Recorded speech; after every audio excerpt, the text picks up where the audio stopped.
Conversations That Matter is a partner program for the Centre for Dialogue at Simon Fraser University. The production of this program is made possible thanks to the support of the following and viewers like you. Daphne Bramham, you're back from the Arctic. What an adventure. What are some of the overriding powerful images that come back to you about having been up there that makes you say, oh my gosh, this is part of our world, but it's so different? Well, just about everything. We started in Greenland, which is quite different actually than the Canadian archipelago. Greenland exhibits many of the qualities of difference between us and Europe. The houses are pretty, they're painted bright colors, it's very neat and tidy, and they had ice. They had tons of ice when we were there.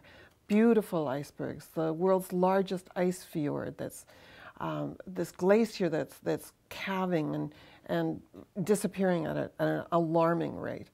It's got the ice cap. And so that was gorgeous. I mean, just gorgeous. You talk about it disappearing at an alarming rate. Yes. I was reading in your article that the amount of ice that has been lost over the last couple of decades is one thing, but what's happened in the last decade is even more alarming. It's shocking. It's shocking, and I mean the numbers, and you can see it. NASA's got a little video where they show the temperature warming since the 1800s.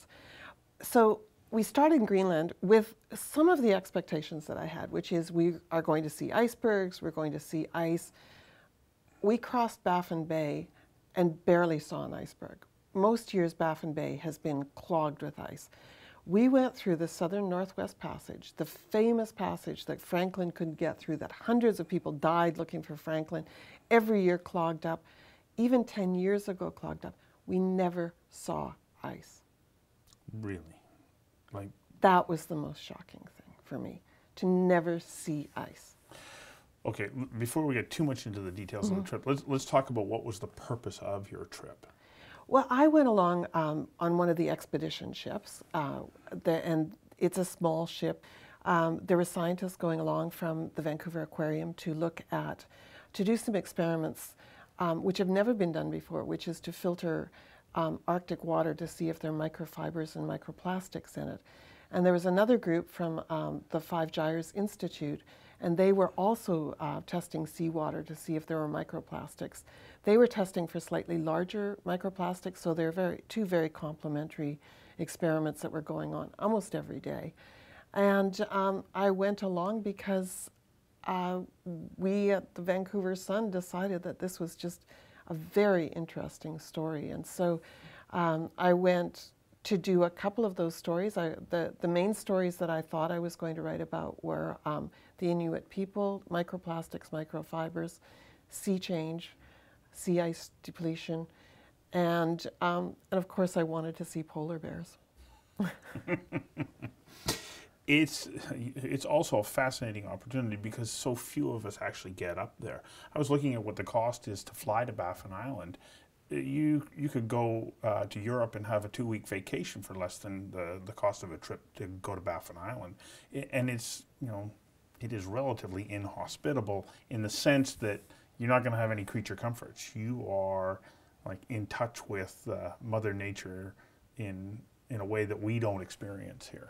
Well, I think that, if you think about the Canadian Arctic is so important to us. I mean, a greater part of our coast is actually in the Arctic than on either the Atlantic or the Pacific. We are an Arctic nation, even though there are only 33,000 people who live in Nunavut. But the only people who really go up there are people who the government pays, or people who oil companies pay, or there are very few people who get to go, or people like me who have their company pay. So what has happened is that we don't really understand it. And the people who do go, the people who went on the expedition ship that I was on, they were paying anywhere from, I mean, the basic package is $10,000 for 12 days. And that doesn't include the airfares. and you have to get there by charter. So it's not a choice of whether you pay for the airfare. It's not like you can find your own way because you can't drive there. No, there's only one way in. There's only one way in, and sometimes only one way out. Is it magical? It's spectacular. It's spectacular. I did bring some photos along, which we'll start to show. I grew up in Saskatchewan, and so one of the things that was familiar to me was this massive sky. Mm-hmm. And because we were there in the summertime, it's a massive sky that never gets dark. Yeah. And so we were in Pond Inlet. We didn't, for a variety of reasons, we didn't get into Pond Inlet. We didn't get to go ashore in Pond Inlet until 8:30 at night. And at 10 o'clock at night and 11 o'clock at night, there were kids playing basketball and there were kids playing baseball. And as we were leaving there was a guy butchering a seal at midnight. And it was like 4 o'clock in the afternoon in Vancouver. The furthest north I've been is Yellowknife, and I think we landed at about 10:30 at night, and I took a picture from the airport with the plane, and I could see the sun just along the horizon, but it never went away, and then it started to come back up again. Yeah. And that was only there, which is considerably south from where you were. It must have been like... Well, it's a bit disconcerting. Well, yeah. But it's also quite enervating because there's no cue for you to when to go to bed. Mm-hmm. And I spoke to a teacher in Cambridge Bay, and she said, one of the problems that they have in terms of educating children there is that they have started school already, but they don't know when to go to bed because it doesn't get dark. There's no street lights that come home and you need to be home, mm-hmm. as when I was growing up. And then, of course, in the wintertime, it's constantly dark. And so for getting kids to school, there's no cue of when to get up. So it's constantly dark. Nobody feels like getting up. Whether it's 7:30 or 11:30 in the morning, it doesn't really matter because it all feels the same and looks the same. Or 11:30 at night. Got to get you to hang on for a second while we take a quick commercial break. We'll be right back. Conversations That Matter is a not-for-profit program made possible thanks to the charitable support of the following and from viewers like you. Please visit conversationsthatmatter.tv and help us to continue to produce this program. So what's the feeling up there amongst people now that all of a sudden there seems to be a bit of tourism starting to leak in through people wanting to take the Northwest Passage? Based on your experience and the feedback that you've had, how are people responding to this? Well, I have to say that I was mostly on a ship. I spoke to very few people in those communities. You did go ashore in a couple, though. I did go ashore in Pond Inlet and Cambridge Bay, but for a very short period of time. In Pond Inlet, where I had more time to talk to people, there were mixed feelings. There was the woman who organizes the cultural, she's trying to lead a cultural renaissance. She's very excited. She's interested in using tourism as a way to promote further cultural renewal. But another guy that I talked to who's a wildlife technician, he said, a few years ago, some ships went through and they took everything out of our local grocery store. We didn't have any lettuce, we didn't have any fresh vegetables, we didn't have any milk for 10 days because they ran out of supplies on the ship and they just went through the store. And in Pond Inlet, what you have to understand about Pond Inlet is that they only get one big resupply a year. So if you're living in Pond Inlet and the ship that they really wait for every year is the sea lift, and that's when all your toilet paper comes in for the year. You have to order a year's worth of supplies in May, and it arrives in August. And so it's a very different way of life. Mm-hmm. What they, in some ways, are more concerned about are the other ships that are going through. In the summertime, they're getting supplies in. They are concerned about being swamped. I mean, on the Crystal Serenity, which is arriving there shortly, there are 1,000 passengers. There are 1,300 people in Pond Inlet. And the 1,000 passengers on the Crystal Serenity, that's only about half the ship because that doesn't include all of the support. That doesn't include the marine crew. It doesn't include the people supporting them. I mean, that ship has almost double the number of people as in Pond Inlet. One ship. But what they're concerned about more in Pond Inlet is there's a very large iron ore mine there, very rich ore body. And they have a proposal to run basically icebreaker ships through all winter long. And so what they'll be doing is cutting into the sea ice, which will cut off Pond Inlet from a nearby community, and they use the ice as a highway. So they won't be able to visit their friends. They won't be able to visit family. They're worried about what it means for polar bears. What does it mean for seals? What does it mean for any of that stuff? What does it mean for going out and hunting? Because you don't know that the ship that's taking iron ore out, it may not take the same route that the one that went through last week did, and so you might have these tracks in the ice that the ice isn't frozen solid. They're more concerned about that right now. But theirs is a unique concern because that's one of the few mines. But I think when we talk about the changing Arctic, when you have depleting ice, it means that all of these resources become much more accessible. And if you start to do that kind of resource development, yes, it creates jobs. I mean, the guy who was concerned about the ice being, he'd worked at the mine. He said it's great. Like, lots of my friends work at the mine. They get well paid. And in Pond Inlet, getting a well-paid job is a really big deal. Because a package of Kraft Dinner, how much do you think a package of Kraft Dinner would cost there? $20? It's $5.95. Oh, okay, you overextend it. But, wow. but even I'm so, just starting to imagine what it takes to get it there. yeah, so $5.95 for Kraft Dinner. Well, and if you have to order it in May to get it in August and have a whole year's supply, as the retailer, you're laying out a lot of money to be able to carry that. I wonder how they make money at $5.95 for a box of KD. Well, and you know, things like a big jar of peanut butter is like $12. Wow. Cheese Whiz is $10. And I mean, we're not even talking about, frankly, good food. It's highly processed. And again, this is one of the problems for the Inuit, is that they've been living a traditional lifestyle with this, and increasingly they're getting these processed foods. As the sea ice recedes, as it gets harder to hunt, as all of these various marine mammals and fish and so on are having more trouble, so are the Inuit, because that's what they rely on. If you can't have what they call country food, you've got to supplement it with something else. It's very expensive, highly processed. So what you see up there is high rates of diabetes, really bad dental health, and people are drinking pop like crazy. Slushies. Oh, and I went to, in Pond Inlet, I did go to the northernmost Tim Hortons in the world. The northernmost Tim Hortons. So they're donuts too. Well, how much is it for a coffee at the northernmost Tim Hortons? I was too late. I couldn't. It was closed. in the land where the sun doesn't set, Tim Hortons was closed. It was, yes. Oh, my. It was 10:30 at night. But there is a candy store that opens in some guy's house. It's all boarded up, and he sort of sells candy through the window after 10 o'clock. I know it's creepy. You wouldn't have that down here, but up there it's perfectly normal because everybody knows them. This is our second break. We'll be back in a moment. Conversations That Matter is a not-for-profit program made possible thanks to the charitable support of the following and from viewers like you. Please visit conversationsthatmatter.tv and help us to continue to produce this program. It's clear to you from having been there that something's happening. The environment is changing.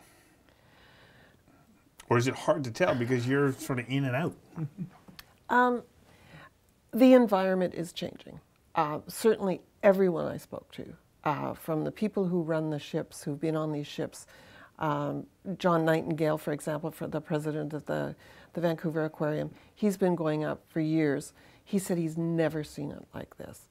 The expedition leader, Aaron Lawton, who's the operations manager for One Ocean Expeditions, never seen it like this. The captain on the Russian ship that I was on has never seen it like this. The Inuit people have never seen it like this. And you can argue whether it's because of man-made climate change, but it doesn't matter. It's changing. It's changing. It's changing so fast. I mean, we're seeing the ice cap in Greenland disappearing. This year's ice, I just looked it up this morning, NASA says that, or NASA's satellite imagery, it's not the worst year we've had. It's the worst year we've had for sea ice melting. There's a And it's going further north. There's a fellow that I know that's been working on a project up in the Northwest Territories and into Nunavut, where they're doing work laying down cable in the permafrost. And he said year over year things are changing. And it confounds him because he was like, yeah, okay, I hear all this stuff about climate change and yes, it's having an effect. But there he is, and he's saying, okay, the permafrost is changing. Like it's actually changing. Yeah. And so that must be very disconcerting, and it must have profound effects on a way of life for so many people. Well, the people who call the far north home. What is happening is that the permafrost is melting at a much higher rate. So there are houses that are collapsing. There are roads that are caving in. There are, it's just getting warmer. This is the warmest summer ever in the Eastern Arctic. As long as we've had records. There are people that say yes, but the Thule people, they were in the Arctic, 1,500 years ago. And they had gardens. So there are arguments. The hardest thing for me to grasp is I have read so much about what's going on in climate, global temperatures, that we're up about, globally, about 0.8 degrees. Like that's the increase since 1880.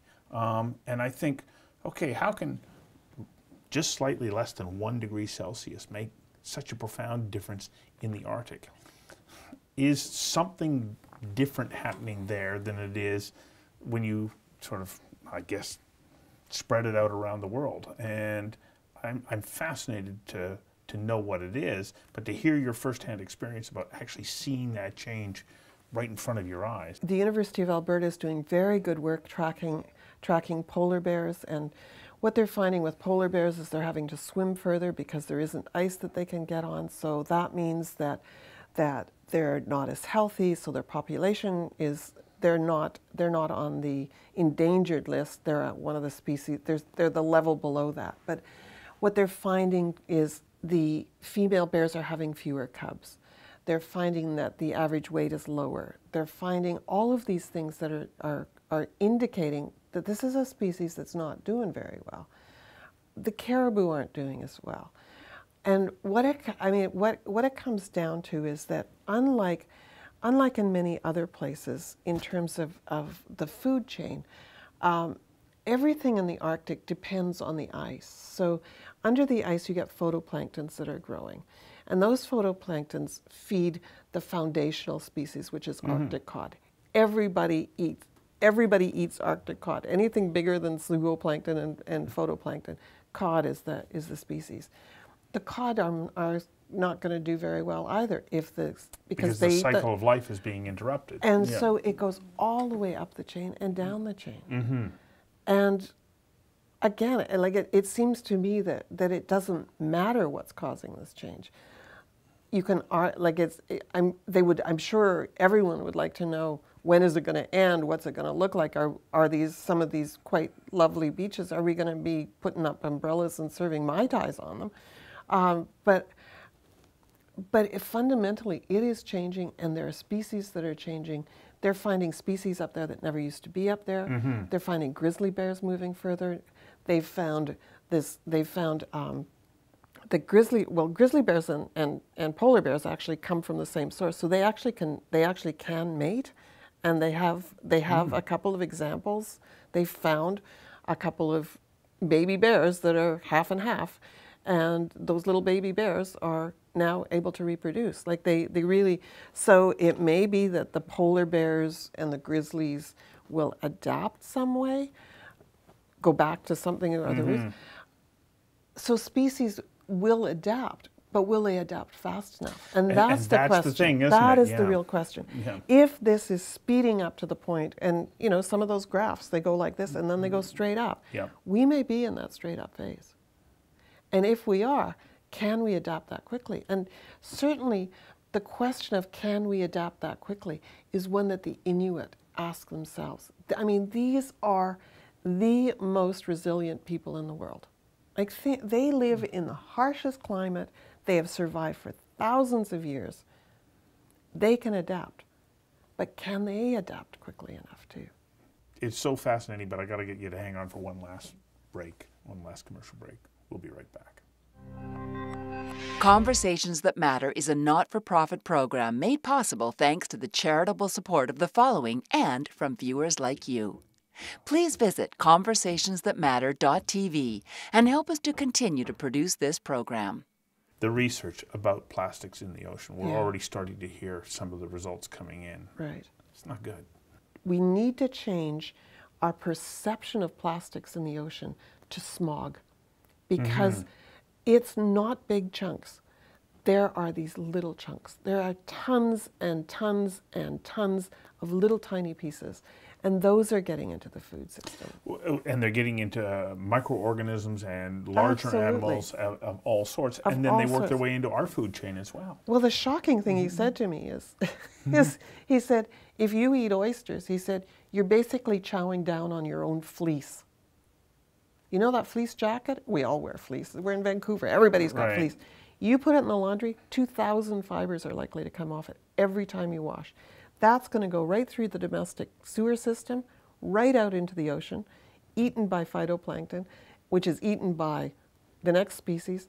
I mean, the work that's been done at the Vancouver Aquarium on microplastics and microfibers off our coast, it's terrible.